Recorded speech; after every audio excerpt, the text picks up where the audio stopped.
Okay. Good morning, everybody. Good morning, sir. How are you? We are fine, thank you. How are you? I'm fine, thank you. No, we're not sitting down. I understand last time in science and technology, you learned the states of matter, right?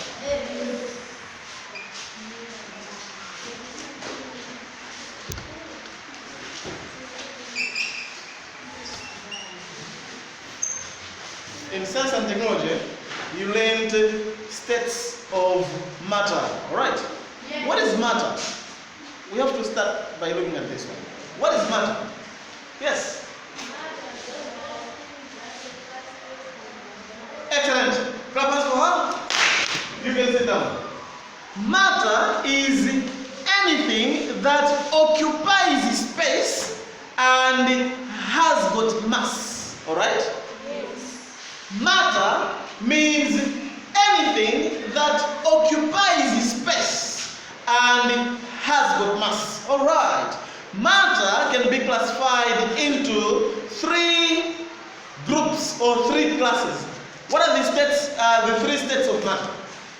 What are the three states of matter? Number one, solids. Excellent. You can sit down. Number two, yes.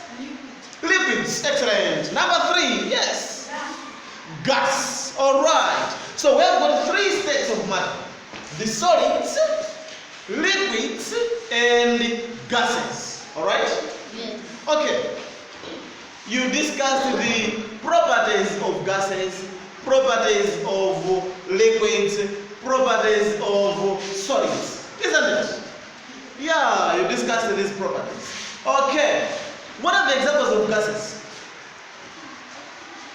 What are the examples of gases? An example for gas? Yes? Oxygen. Excellent. So oxygen is an example of a gas. Number two? Carbon dioxide. Alright. So these are the examples of gases. Alright. What about the examples of solids? What are the examples of solids? Number one? Again? Water. I'm sorry. Water is not a solid. Water is not a solid. Thank you very much for trying. Someone else? Someone else? Examples of solids? Yes? Stone. Excellent. Sankamundoro Akalemans. Sankamundoro Akalemans. Joshua. You can sit. Yes? Woo. Excellent. You can sit down. Someone else? Examples of solids? Yes? Again? Rubber. Excellent. You can sit down and choose a person to sit down.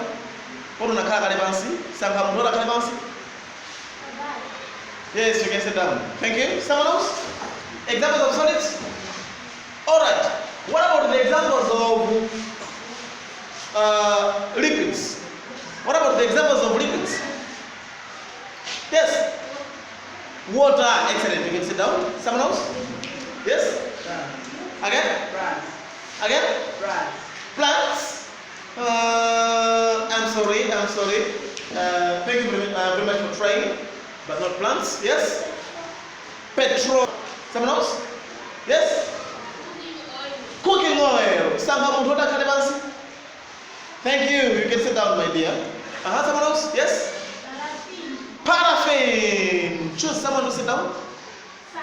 Sarah, you can sit down. Someone else? Someone else? Yes? Milk. Yes. Choose someone to sit down. Physicist.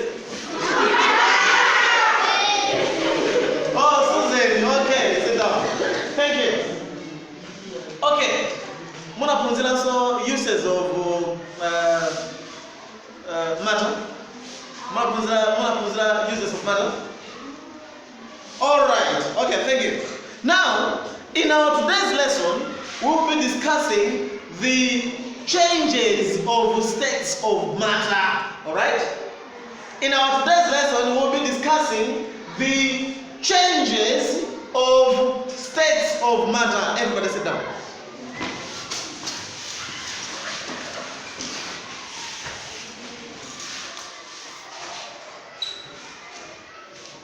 So, we'll be discussing changes of states of matter. Alright, boys and girls. Tachula, kuti we have got 3 states of matter. Right? Taina kuti ni solid, ni liquid, komanso ni gas. Alright. Zimatha kuteka matter kusintha kuchokera ku solid kupita ku liquid. Musaziveza? Mwachisana. Ice mukuziwa? Ice mukuziwa? Madzi oti munaika mfriji nde aundana akhwima apanga chimbulu china chake. Amene dai set? Tikamusiya kandi mpoto ndingozi apadzuwa ngatapo. Ice poyambirira amakhala ali mu state of matter yake. Ndi liquid kapena ndi solid? Ice amakhala ndi solid. Yes? Koma tikamika apo asungunuka asintha akhala madzi. Yes? Ndekuti ice wasintha kuchokera ku solid kupita ku liquid. Imeneyo the change of states of matter. Matter yasintha kuchokera ku chinthu china kupita ku chinthu china. Zomveka zimene? Chisanzo china. Tikamaphika katika bwatusa madzi mu mpoto. Madzi akamawira mu mpoto. Chimachitika ndi chani? Akamawira, what will happen?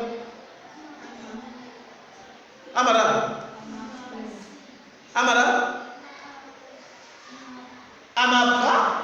Okay. Akuti madzi aja amaphwera. Yes? Ngati munali 1 liter mu mpoto, madzi aja mayika pa moto kwa kanthawi kakatali, zikhoza kutheka uzapeza mwina 1/4 liter. Kapena uzapeza kuti madzi onse aja mulibe. Yes? Madzi amene aja amakhala apita kuti? Amapita pa moto? Koma amapita kuti? Amalowa mu mpoto basi amasakanizana ndi mpoto basi kukhala mpoto. Amasanduka mpoto. Amapita kuti?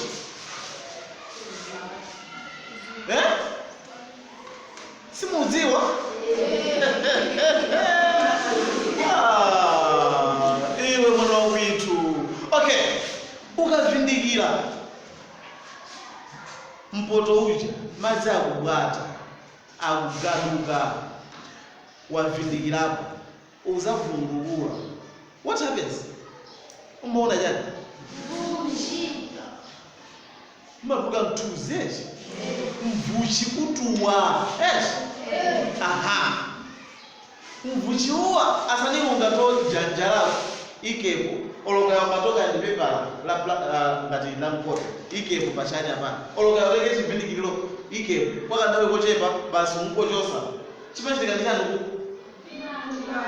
kumakhala madzi amene aja makhala kutokera kuti mumpoto. Oh, ndoli amadumpha amafika kuti kuchivindikiro.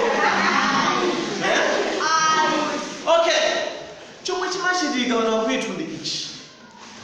Madzi aja akamawira mu mpoto, chomwe chimachitika ndichonazo kuti madzi aja amakhala ndi liquid. Yes?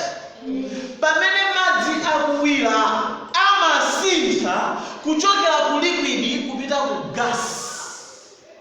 Nde mvuchi wa makamba mthuzi umene timauona uja vapor timaiona ija imakhala kuti ndi gas. Anali madzi nde madzi aja asintha kuchokera ku liquid kupita ku gas. Nde amatuluka mu mpoto muja in form of gas. Zumveka zimene? Zumveka? Amapeza kuti madzi aja anali madzi poyambirira asintha kuchokera ku liquid kupita ku gas. Chimodzimodzi ndi petro. Petro manziwe timagwisa ntchito kwa Petro magwisa ntchito kwa mmathilamuja mugale moto aha. Petro uja akakhala kuti ali mchigubo, chigubo chija simunachivindikirire, simunachitsekerere, simunatseke.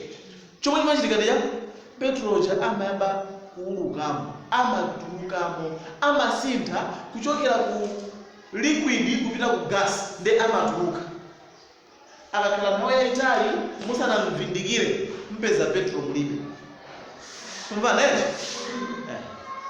So these things I'm talking about are what are called changes of states of matter. Kusintha kwa matter kuchokera ku state ina kupita mu state ina. Chinali solid poyamba chachokera ku solid chapita ku gas. Kapena chinali chigasi chachokera ku gas chapita ku liquid. That one is what is called changes of states of matter.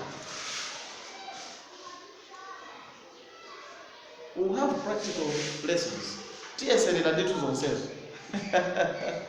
Obrigado? Zonsezo TSN. Don't know what zimagula ntchito bwanji. Alright. Now, let's do this. I will draw this diagram. I will have to write solid here, gas here,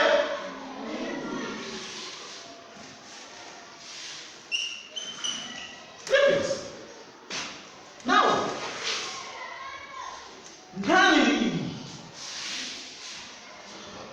matter ikamasintha kuchokera ku liquid kupita straight kukakhala solid.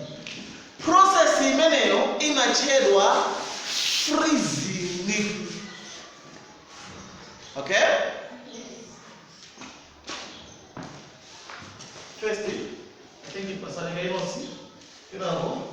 we'll have to do this. Number one, let's write freezing. Freezing means the process whereby matter changes from liquid to solid. Process whereby matter changes from liquids to gases, I mean to solids. So, freezing is the process whereby matter changes from liquids to solids. Mwachisanzo, ndikatenga madzi ndaika mu bucket, kana ndatenga freezes ndamika mu bucket, akufana amene ndi liquid, ndakamika mu fridge, mwadzidzira ndithu kwambiri, usiku onsewu uzagona amene muja uzafika mmawa. Ndikamakanthenga freezes uja kapena mazali akhaona ali mbwa chikauli chauma, chikauli chauma, chikauma chonchija chikauli chasintha kuchokera ku liquid kupita kuchani? Kupita kuchani? Solid. So kusintha kwa matter kuchokera ku liquid kupita ku solid ndi kumene kumachedwa freezing. Kumvane? So this process is also called solidification.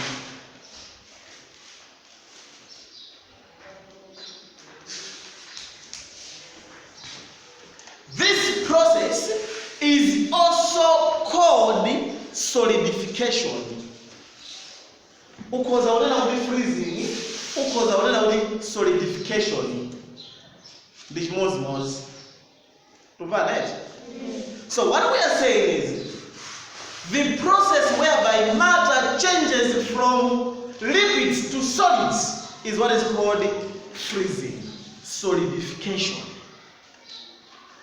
For example, tukayika madzi mu fridge, madzi aja akazizira kwambiri amaundana amauma kupanga ice.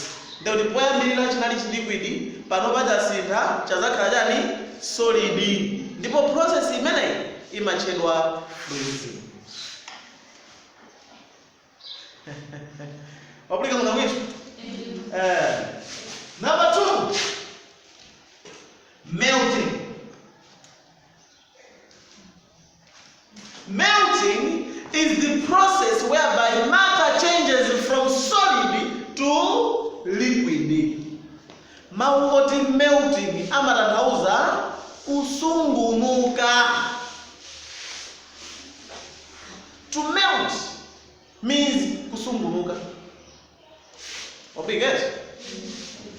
So, melting is the process whereby matter changes from solids to liquids. Melting is the process whereby matter changes from solids to liquids. What is sounds? Ice. Ice amakhala ndi solid. Yes. Koma tikamika potentha ngati apo amasungumuka pang'ono kuzapanga madzi. Iwenso izizi zakuchitikirapo. Kupezeka zoti unachedwa kupita ku break. Ku break wapita kuja wakagula freezers. Wouma ndithu bwinobwino. Kenako berula lila. Ine mwina ndayima panjapo. Aliyense mclass. Freezers amene ujakumudya? Umapanga bwa? Umamsunga mchikwama. Yes. Ukamanza tuluka pa break ya chiwiri. Freezers amene ujamatawata atakaliuma? Amakolwa panga mazi. Yes. Wasungunuka. Wasintha kuchokera ku solid kupita kuchani? Ku liquid. Ndipo process manager imachedwa melting. Imachedwa chani? Melting. Can everybody say melting?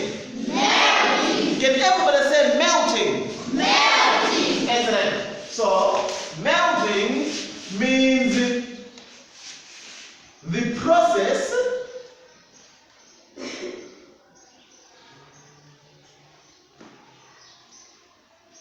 whereby matter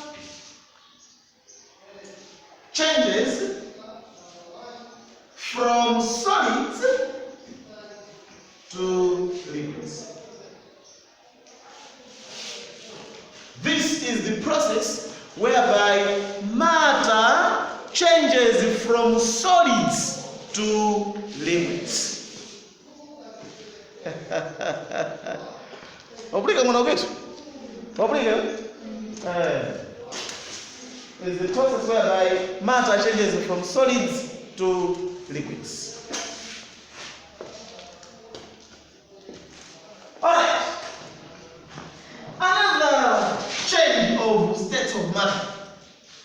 Another change of states of matter is what is called evaporation. Evaporation.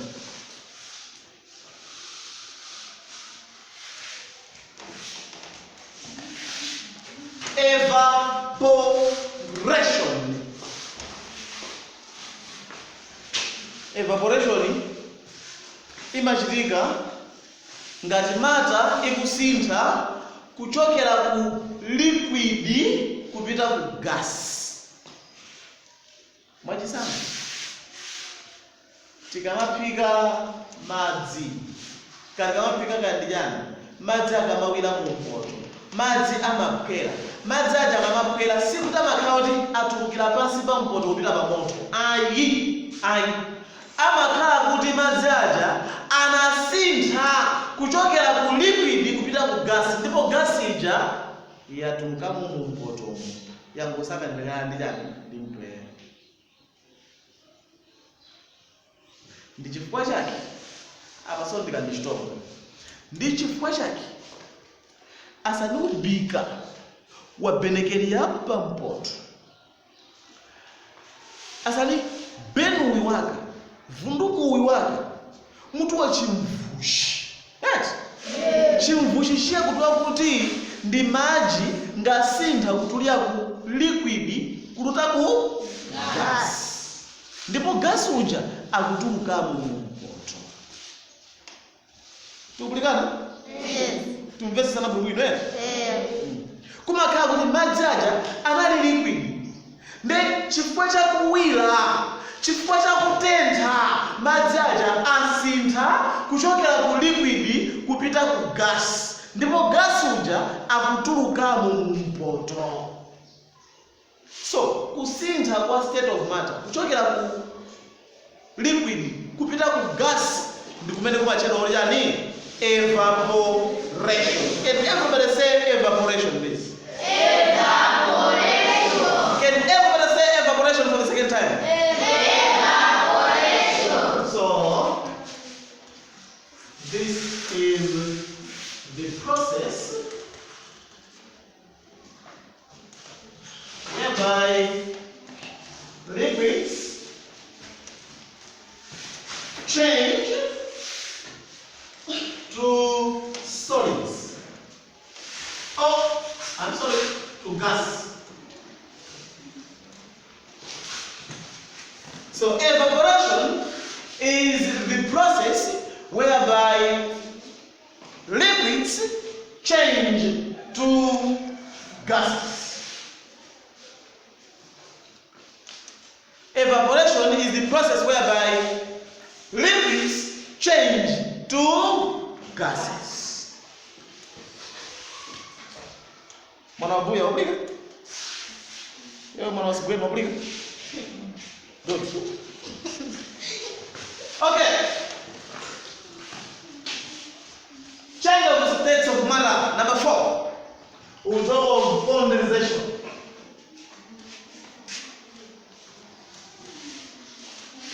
Condensation.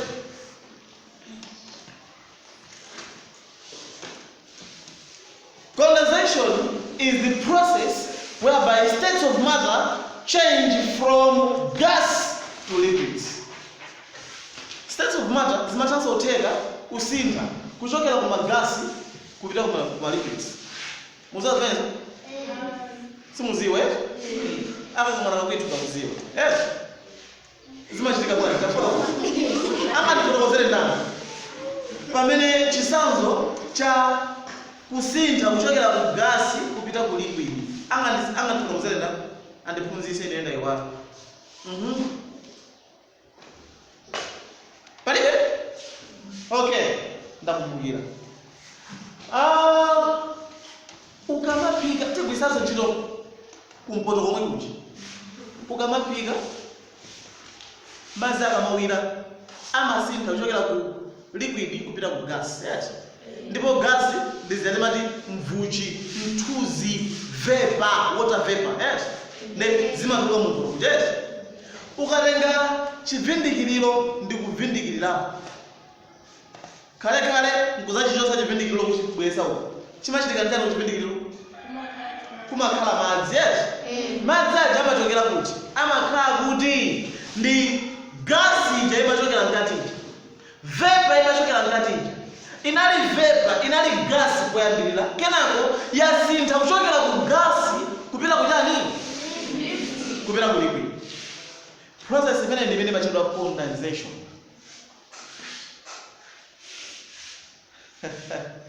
Tuplikana?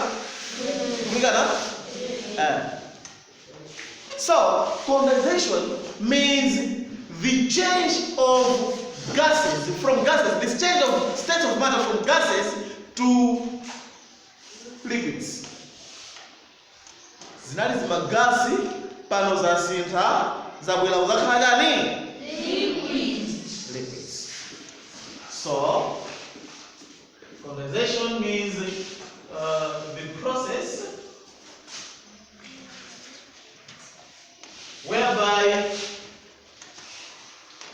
gases change to liquids. Gases change to liquids. Remember, we are discussing states of matter. We are saying matter is anything that occupies a space. And matter exists in three forms. Matter can exist in three states. Matter exists in solids, matter exists in liquids, matter exists in gas form. Alright? So we have got the three states of matter: the gases, solids, and liquids. Examples of gases: oxygen, carbon dioxide, and many other examples. Examples of liquids: paraffin, water, petrol, milk, and many other things. Cooking oil. Examples of solids: wood, even your pen. Yes. Duster, your book, a stone, bricks, sticks. Those are examples of solids. Okay? And in our today's lesson, we have looked at the changes of states of matter, whereby we have discussed freezing, melting, evaporation, and condensation. So we are saying freezing means the change of states of matter from liquids to gases. Alright? Chisanzo ndi mmene timapangira ice. Kukadzidzira kwambiri madzi amagundana kuuma kupanga chimbulu. That one is a solid. Ndekuti chachokera ku liquid kupita kuchani? Ku solid. That one is what is called freezing. And what is another name for freezing? What is another name for freezing? Yes. Solidification. Excellent. A hand for her. A hand for her. A hand for her. Good. And another change of states of matter is what is called melting. And we are saying melting means the change of states of matter from solids to liquids. And ndipo chisanzo chake ndi kusungunuka kwa freezes. Chinali chisolid kenako chapanga zimazi. Ndekuti chachokera ku solid chapita ku liquid. That one is what is called melting. Ndipo melting, in simple terms, tipozonena kuti kusungunuka. Another change of states of matter we have discussed is evaporation. We are saying evaporation means the change of states of matter from liquids to gases. And the last one is condensation, which is the process whereby gases change to liquids. What's the process away? Sublimation and deposition. Sublimation and deposition. And these two tizabanga discuss in our next lesson. Kumene tizabanga chi diagram chonesa ma process onsewa. Kufika hapa alipo ali ndifunso.